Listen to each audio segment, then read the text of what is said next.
Thanks for clicking on this video. My name is DM Xoan, and this is the Gamer's Oasis. We're doing family night with the kids. I have my little one over here who is currently pushing a CD case against her face. I have my eldest son, Adam, and my middle child, Memphis, and my wife, who will be known as Mom. Alright, so I want to quickly go ahead and talk about the different things we're trying to do here. One of the things, I know that you guys can't see us on the camera, but I'll put a slide up. My goal is to say yes more than to say no. So this is a kid show, this is a kid-friendly thing. This is game 0. We're going to be talking real quick to my family who does not know the rules, what the rules are going to be. Alright, we have a virtue system. This is very important. Of the two little ones listening to this virtue. To promote the types of attitudes and values I want in my household, things like not arguing with each other, paying attention, teamwork, and being selfless will get you virtue points, and that is how you win the game. So you have to work together. I hope this works out really well. Alright, we're going to see how this works. This is the first time they've heard that. We have skills, offensive skills. We're going to have martial skills like slash, pierce, and blunt. We're going to have magic skills. We'll get to that when you get to the classes. Defensive traits mirror your skills. So if you are attacking with a slashing weapon, then you go against the slash defense. This will all, when you do a little bit of a fight, you'll see how this works out. Give me a second. Very simple. We're going to be picking a class and then a race. And we're going to be putting those together to get the bonuses. And then you have a completed class. It's very simple. Just 2 templates put over each other. Sure. Dad. Oh, Yes. Dad. Go ahead. Oh, I don't get it. We'll get to that. All right. So what race do you think you want to be? Let me go through the races here. I got different ones. I got a female dwarf here. I got a male dwarf. I got a female elf. I got a male elf. I got a female furbog. They're a real tall giant race. Got a male version. It's got gnomes. Little female gnomes. They're short. They're spunky. They're full of character and personality. Halflings. They're more stoic and earthly. They like to live in the ground. You got humans, which I think you know what a human is. There's something called a abyssal. It's half animal, half person, with like a deer body. There's a male version of it. These aren't the best drawings. There's not a whole lot of these out there on Google. Then I have what's called lynx folk. Lynx folk are cat people that are stout like a dwarf, but they're only about this tall. What one do you think he'd want to be? The first one. The dwarf? Yeah. Do you want to be like this? Do you want to use a shield, or you want to use a two-handed weapon and do a lot of damage? Do you want a shield for more protection? Do you want to cast magic? Do you want to sing songs? There's some fun things in there. I want to have 2 knives. 2 knives? Okay, so you want to be... Okay, so we'll go rager. What they call a rager, okay? Fitting. A dwarf rager. I need a pencil. Can you give me a pencil, son? There's a fun trick behind you. Okay, this table is moving slow. It's alright. We'll just... A little bit of sway today, unfortunately. I'm going to have to stabilize that somehow. So, if this wants Give me a raging dwarf. a dwarf rager. What race do you want to go with? Let's go with that first. You want me to go back to the races? Yes, please.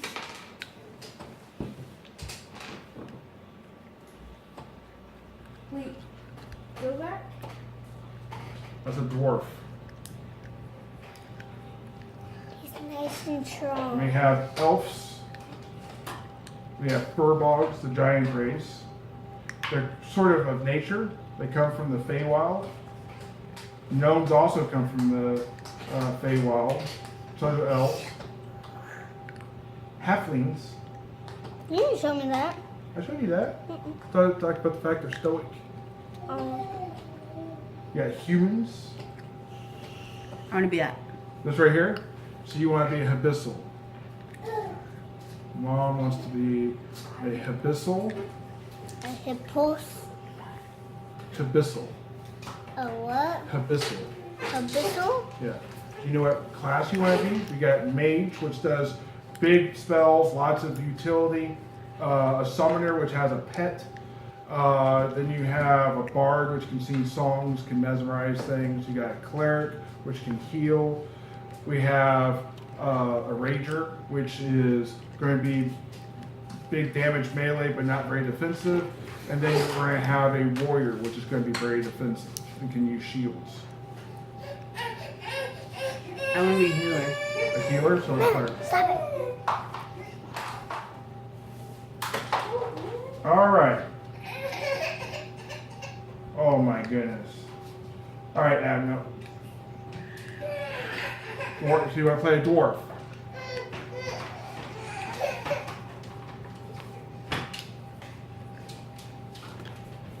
All right. And what class do you want to play?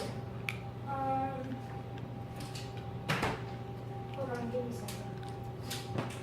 So mages have the ability to do damage to more than one target at a time, Okay. but they're the lowest hit points. So the lowest health pool that you're going to have. They're the weakest as far as that goes. Dwarf gives you more health, but the mage has the fewest. In between, the summoner has fewer hit points, but has a pet that can do things for it too. So it's a little different. The warrior is the most defensive class physically. Okay. The rager is the most offensive melee class. But for the warrior,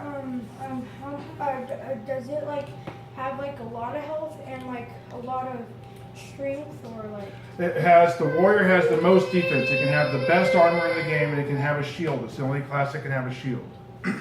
It does good damage, not as good as the ranger, but it does good damage. But it has the largest health pool. So a dwarf, which has the largest health pool for the race, and a warrior makes it the absolute largest health pool in the game, as far as that goes, without counting items. So then I will be a warrior. A warrior. So you're going to be a dwarf warrior. And just because I want to round out the party, I'll play something too. Oh! Uh-oh. Head against the wall. She's just fine. I'm going to go ahead and play a gnome. What's your name? It's one of the small, spunky races. And I'm going to play a mage. Just so we have a little arcane in there. Alright? There's only 2d6 we're going to need. So I get dice we need in the game. Alright, so I'm just going to do a quick rundown of the city. The city you guys are going to be in is called the City of Broken Water. The City of Broken Water was originally not called that. It had a different name. It was a gift from to the humans from the dwarves and the elves. During the creation of this city, a dragon came and attacked the dwarves that lived there. His fire breath split the earth, creating this island area into a bunch of broken islands. It has since been healed by an aquatic race known as Tritons and the elves to bring it back together again. So parts of the area now have bridges going from one area to the other area, and they now call those wards. So when you go from one ward to another ward, you cross a bridge and go to a different island. Okay? In the middle of this, there was a labyrinth that was put there initially as a way to protect themselves from... Explain the labyrinth. Oh, I'm sorry, you're right. A labyrinth. Okay, so like a maze, an underground dungeon type of thing. It's built underground, like a bunch of basements put together with the hallways. Okay? You'll see what the first level looks like right here. That's what the first level looks like right there. I already know what it looks like. So, yeah, you saw it when I was building it. So right here's the first level. This is where you come down. This was a place where humans and dwarves and elves all lived underground, and they would rent spaces. But when the dragon came and attacked, he cracked up most of this. Now, because this area was fairly small, it did not get split in half. But other levels below this have been flooded with water and were split in half. Okay? Those areas have now been fixed, but the water has run out, and they don't know why. So they used to post guards right over here. I'll zoom into over here. Right here, the stairway going down. They put a trap there, they posted guards, everything like that to keep whatever might be down there out of there since the water had gone away.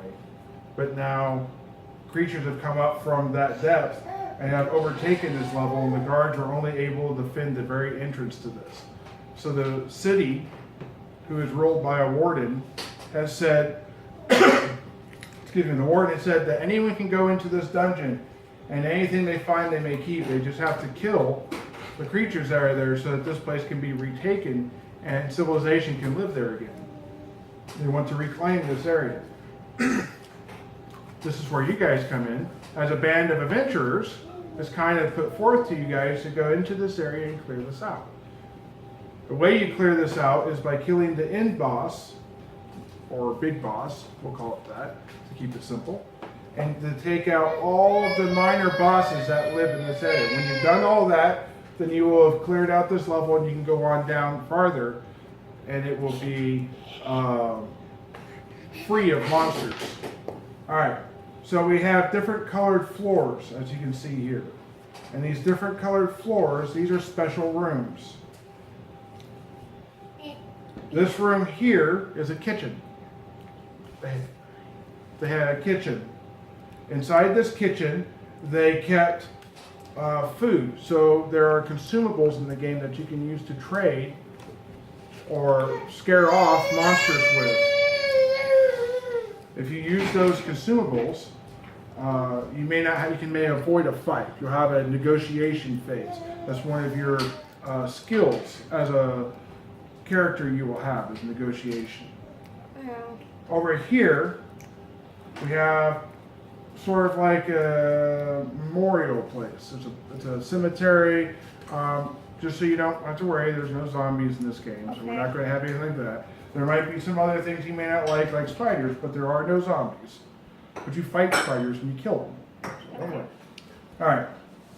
Over here, we have like a barracks room that they stored a bunch of supplies in. So anytime you go here, or here, or here, which is pretty cool, and over here, you can find a mini boss.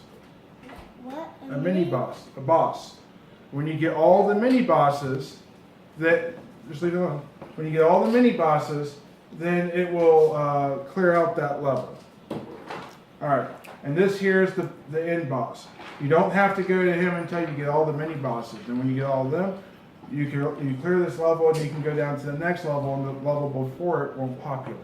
It won't have monsters in it anymore. They'll flee. They'll run away. Okay? Alright. So, yes. Are you gonna use the dice like to skip levels or something? No, we're not going to use dice to skip levels. We'll use the dice to attack. Oh. Okay? So we're just going to do a little bit of a mock fight. Okay, I got a kobold right here. I'm going to grab a dude. Actually, it's a girl. You mind rolling for a girl right now, since you're closest? We'll say this is your dwarf warrior. It's obviously not a dwarf. Okay? But we're going to have a kobold versus a dwarf warrior. So if you were to go into the fight, you could choose to use one of the many different consumables. Everyone's got two. That means you got two, you have two, you have two, and I have two. So kobolds, they have a weakness against raw meat. They're always hungry. So if you had raw meat, which you have a little bit of raw meat, you could use your negotiation to try and persuade that kobold to not fight you and run away. Okay? So go ahead and roll 2d6 and we'll see if you persuade him. Now, dwarves are notoriously not good at negotiation. They have a 0 skill at first level, but with a roll of 10, you do it. So you give the kobold the meat, and he would say, okay, and he would leave. Now he leaves with all of his gear, he leaves with all of his coin. You just get the fact that you engaged with him, and you get the XP. And because you didn't fight and kill him, you get some benefit. Okay? But this time we're going to say, negotiations have failed, you're going to attack. Okay? So, initiative works like this. It goes by the longest weapon first. In this case, you're both using hand weapons because you're a warrior. Okay? So you're going to attack at the same time because he's got a hand weapon. So go ahead and attack with your hand weapon. So you roll an 11. That is very good. We'll say your hand weapon's a blunt weapon, which is something you're special with. So you actually would hit a 14. 14 is easily a hit. I'm going to attack back. Now you're a warrior, so your stats across the base, at first level across the board for pierce, slash, and blunt are 8s. So I have to roll higher than an 8 to hit you. He has +1 with his weapon, so I get +1 on the dice. Okay? I rolled a 4. 4 plus 1 is 5. I don't hit you. You hit me, I don't hit you. This guy is not a leader. Your damage is sufficient to kill him. If you have a hand weapon and you hit a non-leader, 1 hit will kill it. It takes 2 hits to kill a leader with a normal hand weapon. Now with your 2 weapons that you have, let's say it's a leader, you attack, you roll a 9, that's easily a hit. You would kill that leader because you have a 2-handed weapon. However, your defenses are a 6 versus an 8. So I don't have to roll as high to hit you as you do to hit me, as I do have to hit him. Okay? All right, cool. So let's go ahead. We talked about the races. We got everyone's characters down. I think. Let's do a random encounter. Every time you go into an area that has 3 intersections, right? A T or a cross like this, you have to roll an encounter. Anytime you go into a room, you have to roll an encounter. If you go into a special room, you roll for a mini boss, and then you roll for an encounter, and you fight both. Okay? If your encounter rolls a mini boss, which could happen, then you fight 2 mini bosses, which can be bad. Yes? What are the mini bosses in? What are they? Specifically, on the first level, we have an orc warlord, a dire rat, a troglodyte rager. Troglodyte's like a ugly fish humanoid person type of thing that smells really bad, has an aura of stench around it. A goblin chieftain, a kobold mystic, one of these guys right here, and there's a black bear. You could open a door and a bear comes out. Ew. How did the bear get there, we don't know. However, they always have special loot, special items which you can use. Alright, we'll get to that more later when we actually get to that. On the boss room, you always fight a boss and a mini boss. On this room here. Alright, so let's go ahead and do a regular room. Adam, if you'll go ahead and roll 2d6 real quick. So you rolled a 6. 6 means you got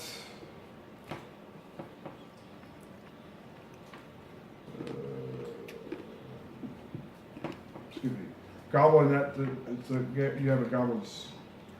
Sorry, the 6 is a goblin sorcerer. So you're going to have the leader, which is the goblin sorcerer, and because there are 4 of us in the party, there'll be 3.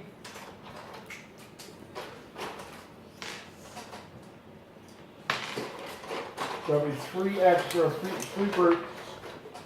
So the leader is the sorcerer. And we have 3 brutes. So here's our 3 brutes. And here is our sorcerer. Okay? Now they have ranks and we have ranks. the first rank can be attacked by melee. Okay? If there's no one in the first rank, then everyone moves forward until there is someone in the first rank. Okay? So there's a second rank, which can attack with reach weapons, or range weapons, into the first rank. And you don't have to be in the first rank. Okay? The third rank, you can use spells to cast into. So, Mom, as a cleric, can stand in the second rank, attack with spells, and heal the warrior and the ranger in the party. The gnome can stand in the back and not be attacked. Same thing with them. In this case, they're going to have the 3 brutes in the front, and they're going to have the sorcerer in the back. So the only one that can hit it is with spells. Okay, spells can go anywhere on the board. So we're going to go ahead and go by initiative. You actually go first with your 2 weapons. Go ahead and roll 2d6 and tell me what you get. Careful of putting the weight on the table. You have 7. Now you have +3 to your roll. So you have actually 10. That easily hits this goblin. So you kill this goblin. Pow. Alright? Next is going to be you. Spells go last. Just so you know. And I got A 5 + 3 is 8. So you barely hit and you kill. Did you want to cast? You have the ability to debuff, or you can move into the first rank if you want, since there's only 1 left, and attack it. You can switch ranks on your turn. You just want to pass? Okay. The gnome is going to take this opportunity and send a void bolt at that particular guy. And he easily hits that one with a 12. and kills him. He kills him. So now the sorcerer has to move up into the first rank. And Memphis, you are first. What? You are first again. You're always going to be first with those 2 weapons. So stand back, please. Go ahead and roll. All right, so you roll a 4, plus you have 3, right? So that's 7. Now here's the crazy thing. This is not a melee type of person. This is a caster, which means a 7 hits because he doesn't got very good defenses. And because you can do 5 damage, which kills a leader, you've killed the leader, and that's how combat works. So they didn't get any chances against you, but that's kind of the way the fights go. PCs are generally a little more powerful, and they didn't get a whole lot of opportunity. Technically, the front rank should have gone with him. Should have gone with Adam. They should have had extra attack back, which would have hit you, so you would have taken 3 points of damage. Anyways, that's how that was done, and that's how combat works. We'll go ahead and do an actual going room to room to room next time. Aww. All right.